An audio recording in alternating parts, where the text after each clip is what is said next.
今日はですね、この DJI の Mavic 3で初フライトをね、してきましたので、それの映像を見ていただきながら、その初フライトのね、使ってみての感想とか、あとは DJI Mavic 3のいいところとかね、そういうところを話しつつ、DJI Mavic 3 Cine と DJI Mavic 3 Normal の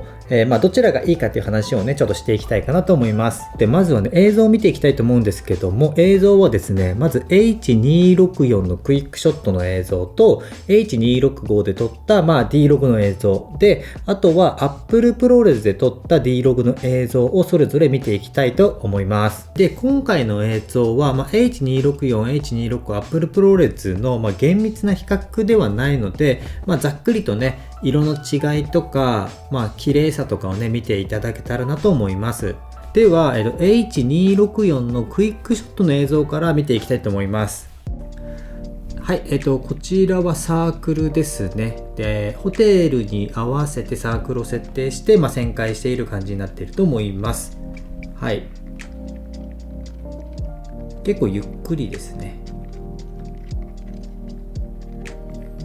はい、でこちらも同じくサークルで右から左に移動している感じになってるんですけども、富士山にサークルの設定をしているんですが、かなりね富士山がでかいので、サークルもかなり大きくなってしまっていて、かなりゆっくり旋回しているような感じになっていて、旅行の映像だとこれを倍速とかにして、表示していたような気がします。こちら H264 の映像なんですけども、この左から朝日が出ているんですが、その雲とかの影とかもすごく綺麗に表示されているんじゃないかなと思っています。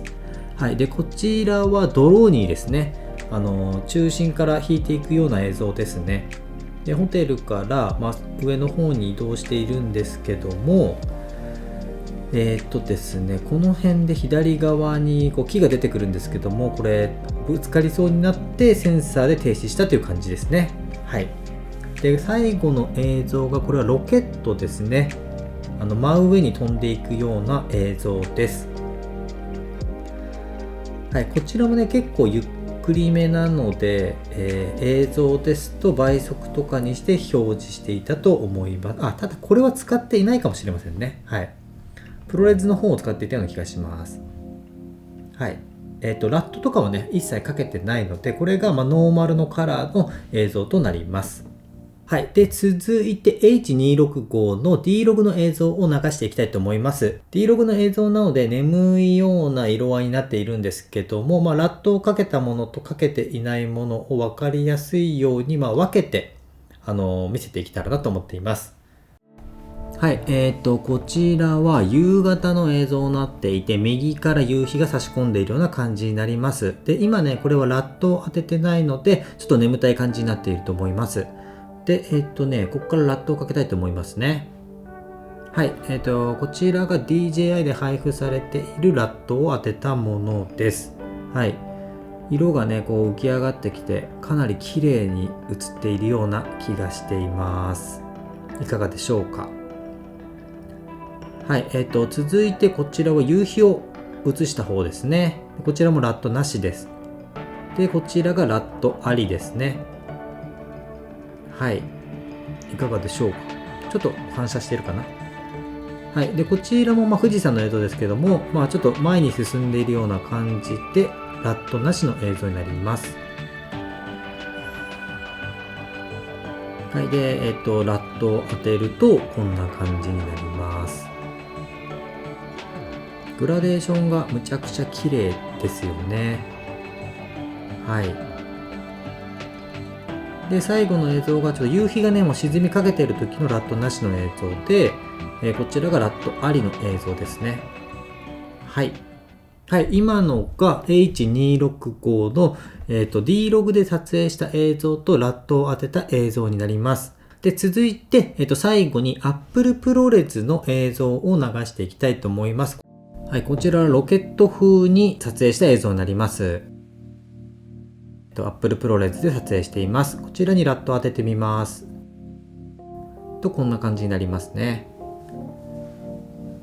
はい。で、続いて富士山の方で、こちらも Apple ProRes です。はい。なんか H265 と変わりはね、よくわからないです、もう。で、こちらがラットを当てた映像になります。こちら朝日なので、ちょっとさっきよりもオレンジ色がちょっと弱いような感じですね。ただこの朝日の光の光芒がね、とても綺麗です。はい、こちら朝日を映している映像です。逆光ですね。はい。太陽の方も結構綺麗に映ってるんじゃないかなと思います。で、ラットを当てます。こんな感じですね。これ何も編集してないので、手前の方とかシャドウとか上げるとかなり綺麗に映ると思います。はい。で、最後に富士山に向かっていく映像です。ラットは当てていません。朝日の方がね、なんか光芒が綺麗ですね。こちらがラット当てたものになります。はい。はい、以上で H264 の映像と H265 の映像と Apple ProRes の映像になります。はい、いかがだったでしょうか。で、これから、Mavic 3 Cine を使ってみての感想とか良かったところをね、話していきたいと思います。まず第一に感じたのは、シネモデルじゃなくてもかなり綺麗だなと感じました。H264 と H265 と Apple ProRes で、撮影したんですけども、ノーマルモードですと Apple ProRes は使えないんですね。ただ H264 の映像を見ていただくとわかると思うんですけども、僕はね、もうかなりね、綺麗だなと思いました。プロレスとか H265 とかのD-Log でね、ラットを当てて色をね、復帰させるんですけども、それでもいいんですけど、全然 H264 の元々のその D-Log のカラーじゃなくてノーマルのカラーでもかなりね、綺麗に映されるので、もう全然ね、もう H264 のカラーノーマルで十分いいんじゃないかなっていうふうに思いました。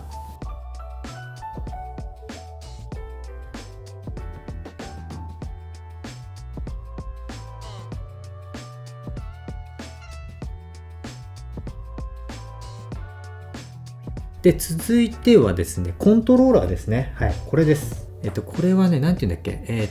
DJI RCI Pro かなっていうコントローラーで、これ、DJI Mavic 3 Cine に、ついてくるコントローラーなんですけども、これがね、やっぱむちゃくちゃね、使いやすかったです。今までは、なんかこのディスプレイがついてなくて、で、ここにスマートフォンとかを入れて、操作するようなコントローラーだったと思うんですけども、それをするときにスマホと機体をね、つないだりとか、スマホの充電を気にしたりとか、いろんなことをね、考えなきゃいけないんですよ。煩わしさがあったというか。で、これはね、もうね、何にもないんですよね、それが。まず、ペアリングがむちゃくちゃ簡単で、も起動したらすぐにつながるので、なんかBluetooth 接続をとか Wi-Fi とかをね、設定を見直すとかもそういうこと一切なく簡単につながるのですごい楽です。で、スマホとは違って画面がね、すごい明るいので、その明るいところで撮影しても全然見やすいですし、やっぱりね、これはね、素晴らしいプロダクトだと思います。で、ちょっとね、今ね、どれぐらい早いかってことで、見たいと思いますね。では、ここにあるので、起動から接続までしたいと思います。でまずね、本体を起動しますね。はい、これで本体起動しました。で、次に、コントローラーの方を起動します。で、これで起動するんですけども、この辺はね、スマホでも一緒だと思います。で、DJI で起動して、で、ここでちょっと出るんですけども、これでもう接続が完了しちゃうので、簡単ですよね。はい。で、もちろん離力はできないんですが、もうこれでも接続できちゃうので、すごく便利です。で、操作もね、すごいやりやすくて、例えば、で、アルバムとか見ると、動画、こうやって全然見れちゃうので、で、むちゃくちゃ明るいですし、すごいね、使いやすいです。で、このコントローラーは Mavic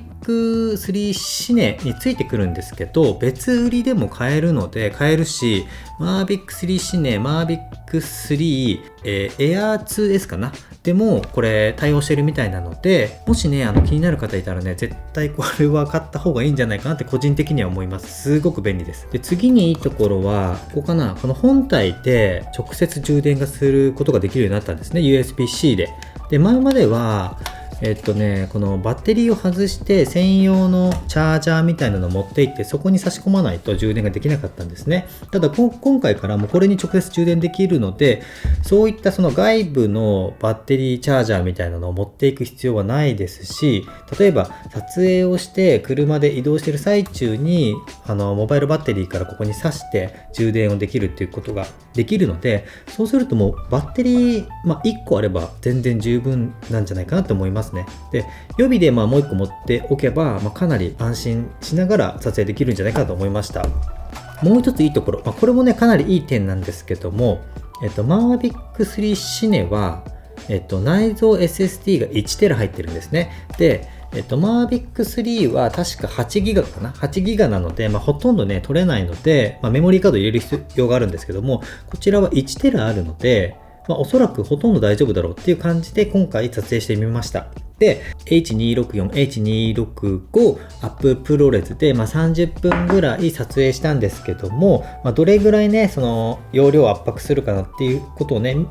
見ていたんですけども、ざっくり言うとね、30から40ギガぐらいしか使わなかったので、全然もうこの1テラだけで十分やっていけるんだなっていうふうに思いました。はい、そんな感じですかね。はい。ということで、簡単にまとめますね。Mavic 3 シネのいいところ。まずは、当然ですけども、映像むちゃくちゃ綺麗ってことですね。あと、コントロールがむちゃくちゃいいってことです。で、あとは直接充電ができることと、内蔵 SSD が 1TB あるのはすごく安心するってことですね。大体このくらいです。で、Mavic 3 シネと Mavic 3ノーマルモードをね、どっちを買うかって悩んでいる方って結構多いと思うんですけども、僕もね買う時にちょっと悩んでどっちがいいかなと思ったんですけど、僕はApple ProRes で撮ってみたかったんで、シネモードを買いました。はい。ただやはりねその価格差も結構ありますので、必要不必要を考えるとどっちがいいかなっていう風にすごい悩む方多いと思います。でね、どういう人がシネ買ってどういう人がそのままノーマル買えばいいかなって考えますと、本当に Apple ProRes でゴリゴリ映像を処理したいとか綺麗にしたいっていう人であれば、シネをね買うべきだと思いますけど、普通に趣味程度でやるんでしたら、もう本当に H264 とか H265 の D ログでもかなり綺麗ですし、むしろその D ログじゃなくて普通のカラーモードでもかなり綺麗にね映像を映してくれるので、もうそれでね全然十分だと思います。はい。なので僕がもし友達とかにどれ買った方がいいかなっていう風に聞かれたら、その人が普通に映像撮りたいなぐらいの人だったら全然Mavic 3でいいんじゃないっていう風に言うと思います。で、映像制作をしたいとか仕事にしたいとかそういう人であればMavic 3シネを勧めるかなっていう感じですかね。はい、という感じで簡単ではありますけどもまとめてみました。Mavic 3シネかノーマルか、悩んでる方いましたら、参考になったら嬉しいです。はい、僕もね、今回、これ買って、半年ぐらい経ってようやくワンフライトしかしてないので、今年ねもう少しねフライトして空撮の映像をねアップしていけたらなと思っています。